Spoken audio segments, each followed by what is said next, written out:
Bienvenue au Triomphe, monsieur Spinel. Appelez-moi les résidents de l'hôtel. Très bien, je fais ça tout de suite.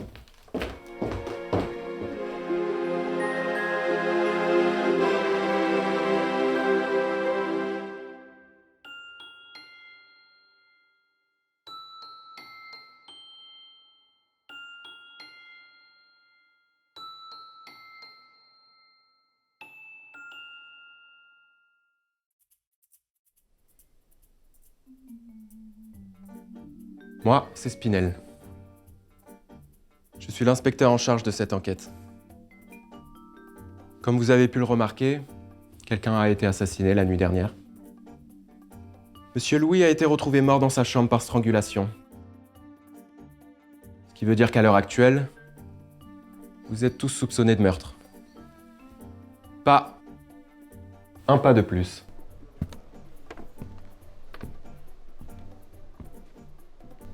Suivez-moi, je vais commencer par vous. Préparez-moi les vidéos de surveillance de la caméra à l'entrée de l'hôtel. Et apportez-moi du thé.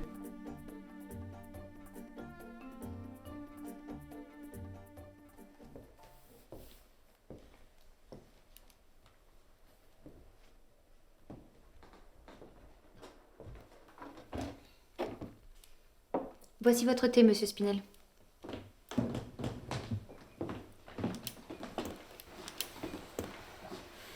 Dites-moi, quelle est la raison de votre venue dans l'hôtel? Celle qui vous a poussé à vous enfuir? Moi, c'est Julie Blanchard. Vous savez, je ne suis que la voisine. Vous savez, le Triomphe est ma deuxième maison. Il y fait bon vivre au quotidien. Mais ici, c'est l'été, la meilleure saison. On peut se contenter de petits riens. Vous savez, la duchesse et moi sommes devenus de vrais amis. Dommage qu'elle ne vienne qu'un mois. Chaque année, la voilà repartie. Je m'égare, mais vous savez, ce soir-là, en plein sommeil, j'ai été brusquement réveillée. Un éclat soudain et sans pareil m'a sorti des bras de Morphée. Je préfère les doux réveils au bruit d'un pot de fleurs brisées. Cette belle jardinière que la vie j'avais mis du temps à installer, la même que j'ai butée avec mon orteil en venant ici dans l'obscurité. Que dis-je, je n'ai ni quitté mon lit ni ma demeure cette nuit-là. Je suis arrivée ici aux alentours de midi. L'électricité avait sauté comme chaque fois. Et pour finir, mon accusation se porte sur le duc. Oh, pauvre duchesse. Croyez-moi, c'est une femme forte. Elle doit être pleine de tristesse. Vos accusations sont très sérieuses, Madame Blanchard. Je prends note de tout ce que vous avez dit. Autre chose à rajouter? Non. Je vous ai tout dit, monsieur l'inspecteur.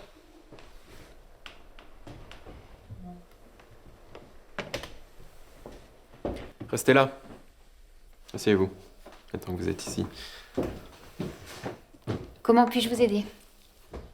Depuis combien de temps travaillez-vous ici, Madame Morel? Mademoiselle, je travaille ici depuis 8 Vous ans. êtes chez vous vers 4 heures. C'est dans ce nid que depuis toute petite, je passe tous mes étés, je connais les coins et les recoins, la cour de l'hôtel, ce qu'elle abrite. Son jardin n'a pour moi aucun secret, je sais qu'on y cherche son butin. Voilà que de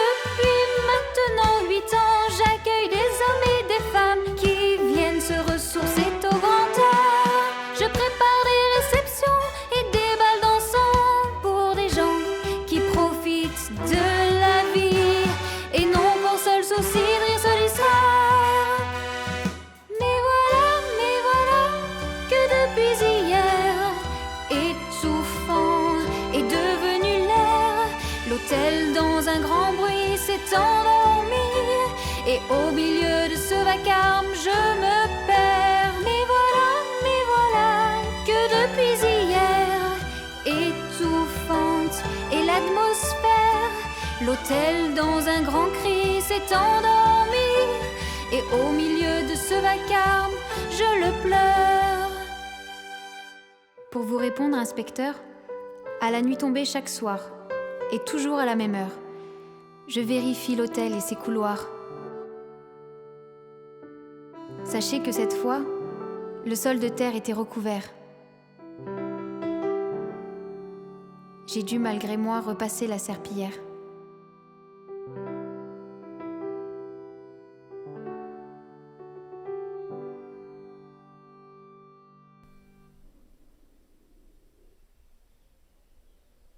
Si ce que vous affirmez est vrai, en quoi aurait-on tout intérêt de vous accuser de meurtre? M'accusez-moi? Est-ce que vous avez vu mon patron? Il se baladait cette nuit-là avec une clé anglaise. J'allais justement aller le voir. Bon, je vais pas vous déranger plus longtemps, hein. Vous pouvez retourner à votre travail.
Merci de me recevoir.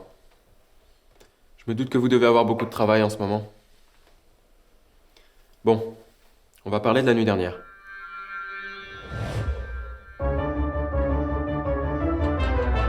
Sachez, monsieur l'agent, que je n'ai rien à voir avec cela, rien à signaler. Je peux tout vous raconter, car je ne sais rien de ce lieu, je ne suis que le gardien des clés. Sachez, monsieur l'agent, que comme chaque soir, j'ai enfilé mes pantoufles et mon peignoir. La grande horloge affichée 9h15, seul et plongé dans le noir. J'ai traversé cet immense couloir, l'obscurité gagnait sur tout ce que je pouvais voir.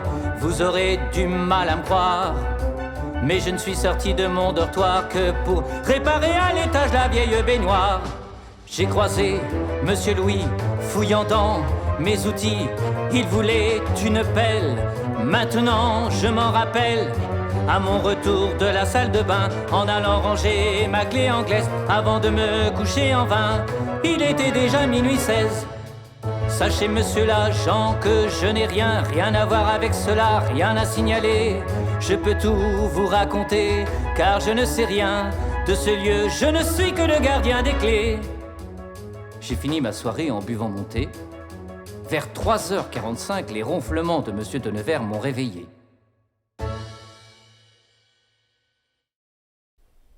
Je ne vous avais rien demandé. D'ailleurs, avez-vous entendu parler d'un certain trésor présent sur votre domaine? Oui, lorsque j'étais enfant, ma grand-mère me parlait souvent de ce fameux trésor enfoui sous nos terres. Pourquoi cette question? À votre avis, aurait-il pu contenir des bijoux de valeur? Grand-mère me disait qu'on trouvait les parures de nos ancêtres. Cela me faisait rêver. Ah, grand-mère Mathilda.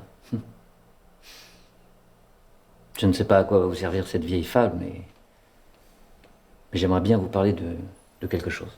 Dites-moi. Je ne suis pas le seul à posséder les clés du triomphe. Depuis quelques années déjà, depuis que le couple ducal s'est installé pour les vacances, j'ai donné un double. Mademoiselle Blanchard. Notre voisine, afin qu'elle puisse la nuit retrouver en secret son amante, Madame de Nevers.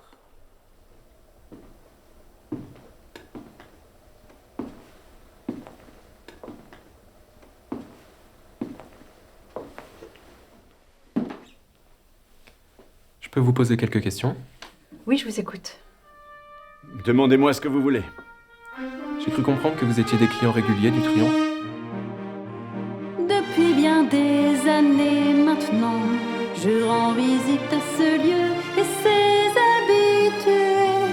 Il vient de me prendre tout ce que j'avais de plus cher, mon petit Louis, mon tendre enfant.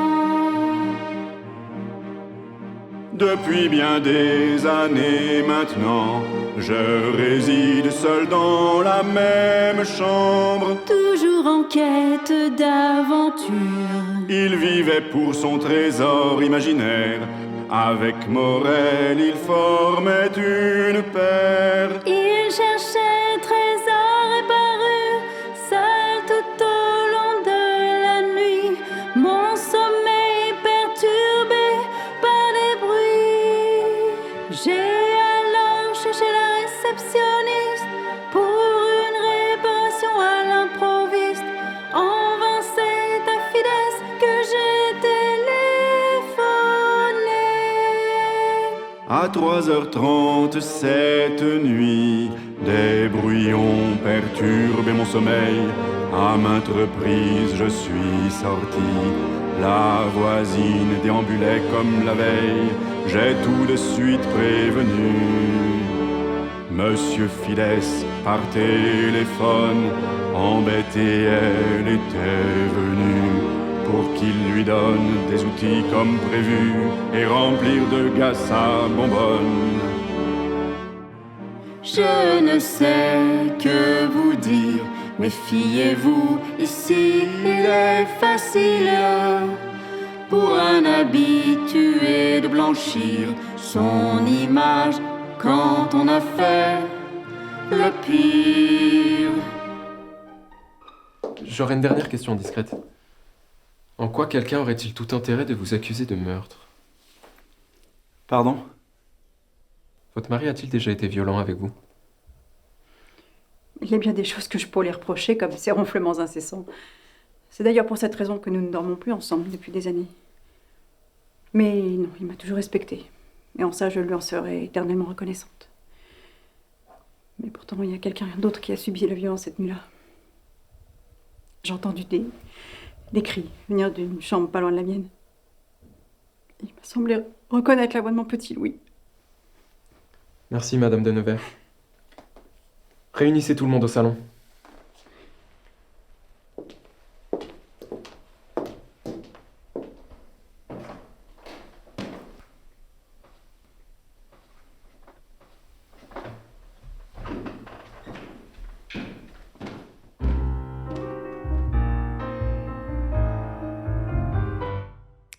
Dites-nous tout, monsieur l'inspecteur.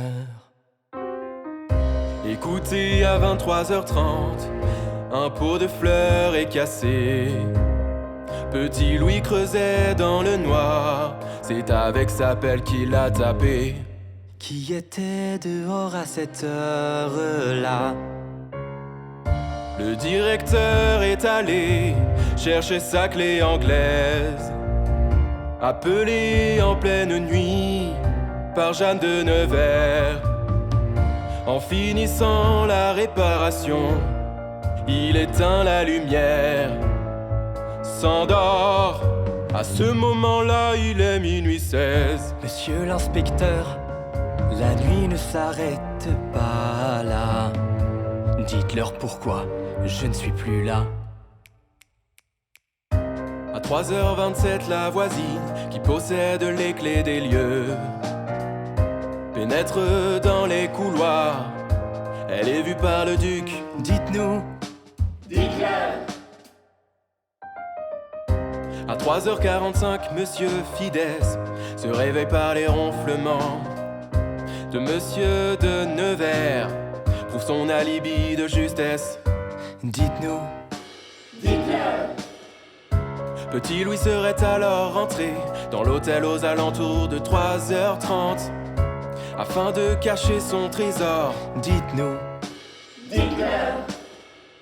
À la fin de votre journée, Mademoiselle Morel, vous avez vu de la terre dans les couloirs, vous avez alors compris que Louis avait trouvé le trésor tant attendu et qu'il le garderait pour lui. En me donnant la cassette, vous vouliez accuser la voisine qui durant cette nuit était bien au lit, vivant sa romance avec son ami. Pendant ce temps, sa gorge vous avait noué avec le collier. En mourant, il pousse un dernier cri, faisant de vous une meurtrière mais fortunée. Mesdames et messieurs, félicitons Inspecteur Spinel. Merci Spinel.